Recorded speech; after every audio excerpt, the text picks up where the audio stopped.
Ayun mga brad, isang mabilis na DIY mga brad. Two-way alarm, i-install natin mga brad. I-install natin to sa Grabis natin mga brad. DIY, another DIY mga brad. Importante mga brad, ito. Ito ang una kong titingnan dyan mga brad. Ito. Itong schematic diagram niya. Yan ang importante mga brad. Magdi-DIY tayo kaya babase pa rin tayo rito sa may schematic diagram at konting information sa mga code o mga pinipindot-pindot dito. Ayan. Medyo iintindihin pa natin to, no? At saka importante rin mga brad, mag-i-install tayo nito sa ating Grabis. Ang balita, nag-check agent si Grabis pag-installan ng two-way alarm. Ngayon gagawa tayo ng sarili natin diagram para wag mag-check agent, para nang sa ganun yung iba natin ka Grabis dyan, hindi na matakot na magpa-install ng two-way alarm. Ito kaganda nito mga brad, ito yung kung gusto mo nasa taas ka ng building at may gumalaw sa motor mo, siyempre nasa kulob yung building at hindi mo maririnig yung alarm ng iyong motor sa labas. Ito, kagandahan nito, nag-alarm din siya. Nag-alarm dito gamit to. Kaya maganda. Lalo na doon sa mga call center tsaka sa mga panggabi. At ang kanilang trabaho nasa loob o naka soundproof ang kanilang building. Soundproof ba yun? Soundproof ang kanilang building.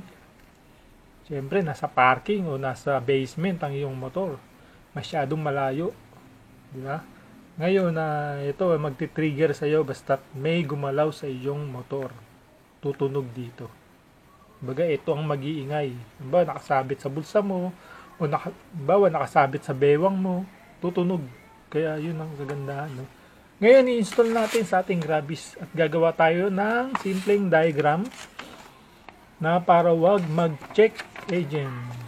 Yun, medyo analyze pa natin yung schematic diagram niya kung paano natin madidiskarte yan na wag mag-check agent si Grabis. Naman ito, mag-additional tayo ng dalawang relay. Yun ang dadagdag natin. Bali itong ito mga brad,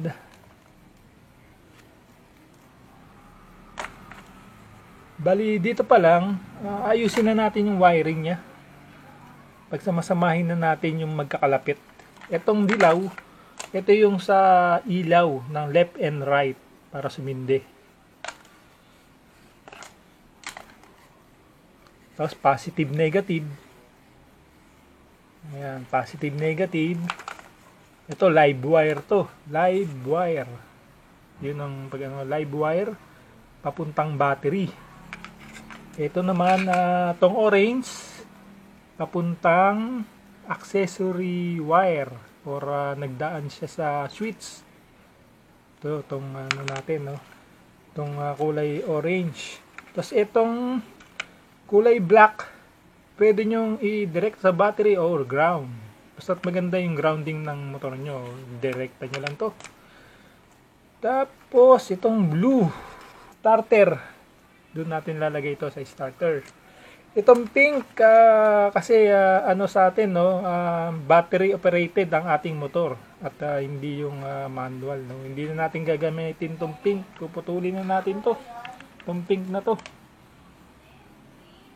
Tapos itong gray wire, ito yung pinaka kill switch. Malamang nito ito yung lalagyan natin ng relay. Ito yung lalagyan natin ng relay. Ayun, mga brad, no? Ang importante, maintindihan nyo muna tong mga wire na to kung para saan tong mga to Tandaan nyo mga wire, tong mga brad, ulitin ko left and right signal, doon nyo kukonekta to sa positive line ng left and right signal. Pink, wala na tong pink. Kahit putulin nyo na yan kasi battery operated tayo. Blue, starter motor. Sa starter to, pagka gusto mo dito mo gamitin yung starter, yan, itong blue nito. Sa starter nyo i-connecta to. Tapos orange, itong orange papuntang mga brad, nagdaan na sa susi. Kumbaga pag patay ang motor mo, walang linya to. Patay din to. Black, ground or direkta sa battery. Red, solid red red, ito direkta to sa battery. Na kailangan ito lagi may supply ito, itong red. Tapos itong gray, yung kill switch.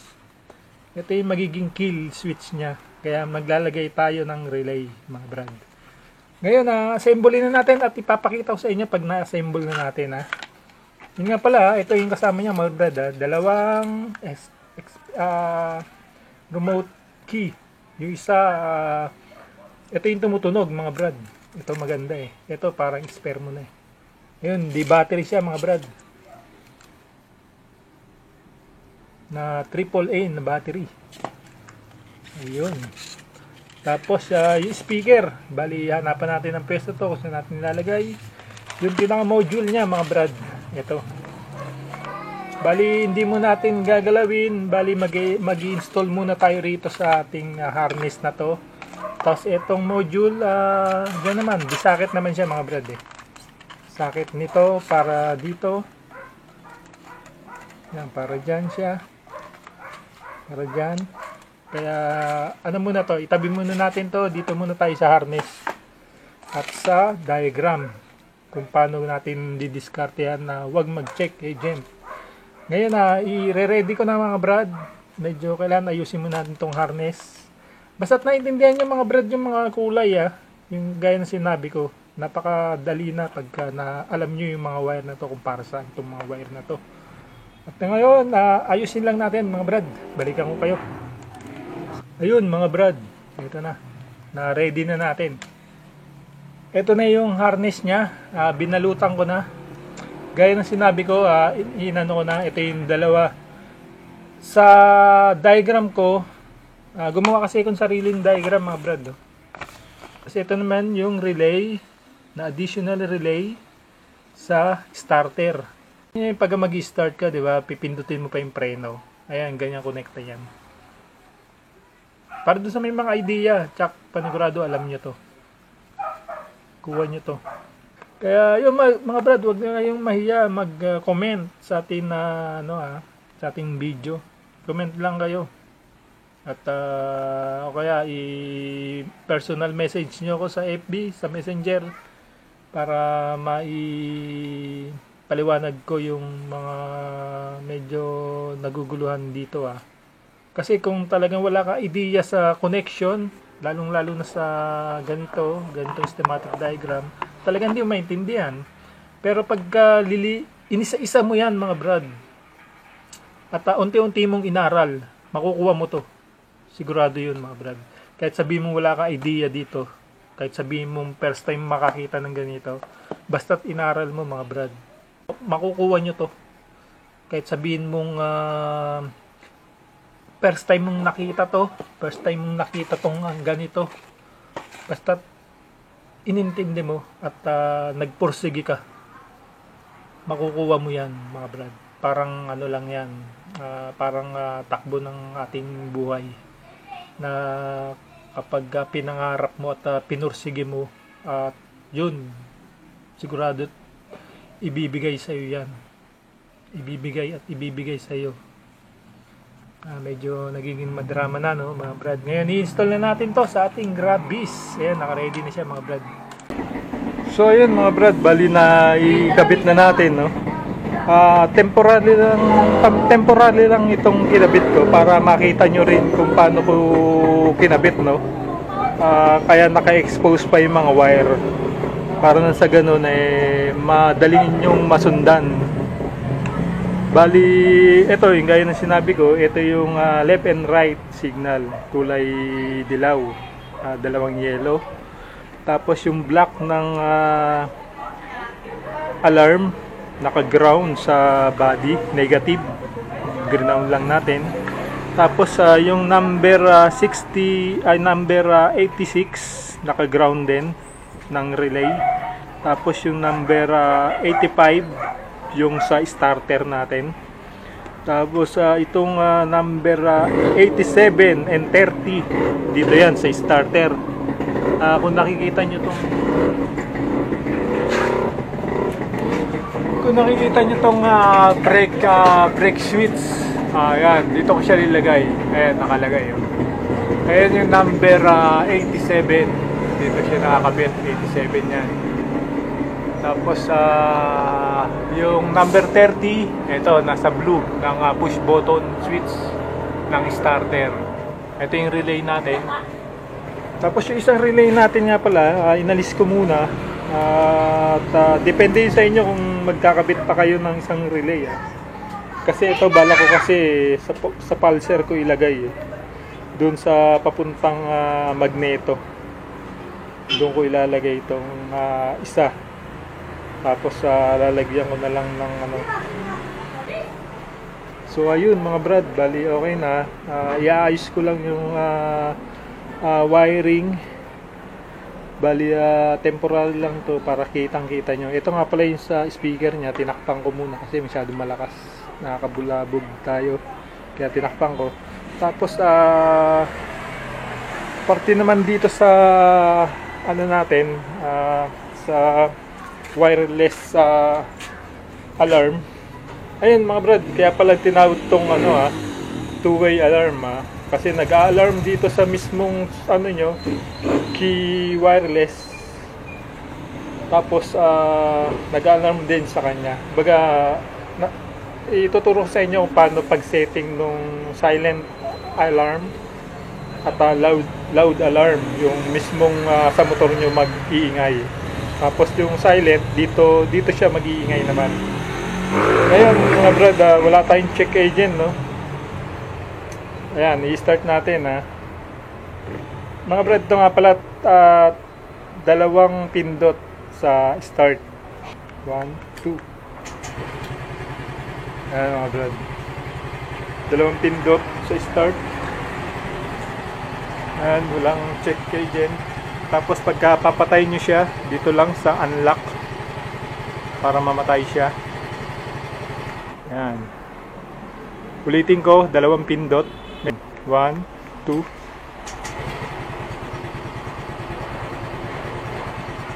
So ayun mga brad, nakita nyo naman walang check agent. Tapos unlock. Tapos silent alarm, ganito yung pag silent alarm. Pakita ko muna sa inyo kung activated yung alarm niya. Ngayon pag-activate nyo yung alarm, pindutin nyo lang to isang beses. Yan, mag-alarm na yan. Warning. Ayan, tapos pindutin nyo lang to yung unlock para mag-off yung alarm. Ngayon pagka isa silent mode nyo siya, 5 pindot dito, 5 beep kailangan mangyayari sa kanya para ma-silent mode. Yung silent mode mga brad, bali dito mag-a-alarm lang, hindi mag-a-alarm sa motor nyo. Kaya tinawag na silent. Umpisa na natin dito nyo pipindutin. 1, 2, 3, 4, 5. Yan, activated na yung silent mode. Yung pagka pandima, beep beep beep, ayun, ibig sabihin activated na siya. Dito lang siya mag-a-alarm. In case na nasa taas kayo ng building o nasa loob kayo ng opisina nyo, malalaman yung may gumalaw sa motor nyo na o may naupo o may bumangga kasi mag-a-alarm dito sa susi nyo. Ngayon, i-testing natin siya na dito lang siya tutunog. Ayan, tumutunog siya, di ba? Ganun din ang unlock. Unlock lang pindutin niya para mamatay. Ayan, silent mode. Ngayon, case na nasa kayo at may gumalaw sa inyong motor, nag-alarm na rito. Ayan. Kung naririnig nyo, to, may vibrate siya. Tignan natin. Ngayon, pag alisin niya silent mode, ganun pa rin.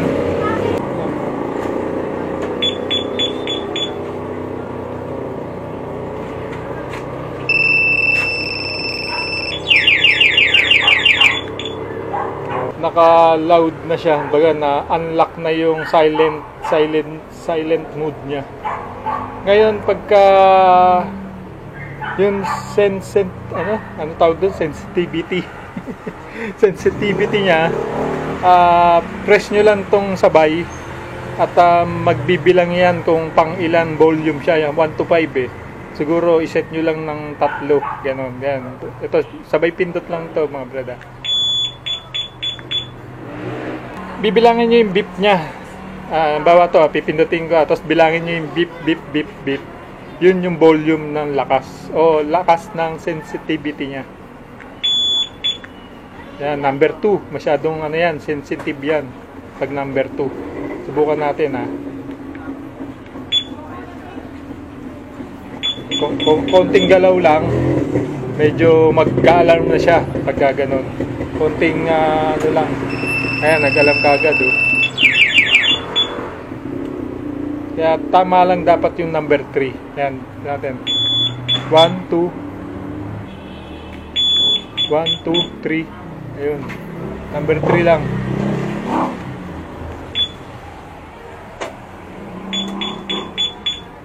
Ayun, number 3 lang siya. Masyadong malakas kasi. Ayun mga brad, wala tayong check agent ha. Start natin. Basta double click lang to. Click. Ayun, double click. Ayan, walang check agent tayo na nagaganap.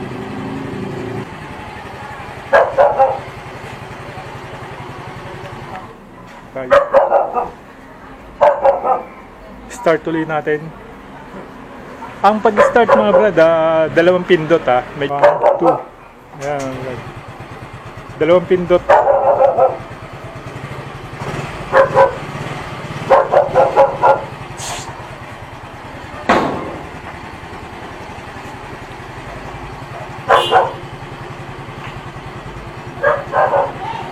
Unlock lang natin, ano natin ha.